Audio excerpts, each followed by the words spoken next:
Bharatiya Janata party అధికారంలోకి వచ్చిన తర్వాత దక్షిణాది రాష్ట్రాలకు కీలకమైన శాఖలు ఏవీ ఇవ్వలే. ప్రైమ్ మినిస్టర్ కానీ, హోమ్ మినిస్టర్ కానీ, డిఫెన్స్ మినిస్టర్ కానీ, కామర్స్ మినిస్టర్ కానీ, ఇట్లా మీరు మొదటి 10 శాఖలు తీసుకుంటే ఒక ఆర్థిక శాఖ మాత్రమే దక్షిణాది రాష్ట్రాలకు ఇచ్చిండ్రు. ఏ ఒక్క శాఖ కూడా, రాష్ట్రపతి పదవి కూడా, కీలకమైన ఏ పదవి కూడా దక్షిణాది రాష్ట్రాలకు ఇవ్వలేదు.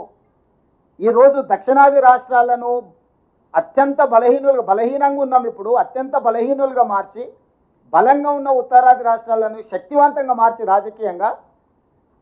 రాజకీయంగా మనల్ని ద్వితీయ శ్రేణి పౌరులు చేయడానికి ఆ ఉత్తరాదిలో ఉన్న 5-6 రాష్ట్రాలు కలిస్తే 410 సీట్లు అనేటివి అక్కడనే అయిపోతాయి.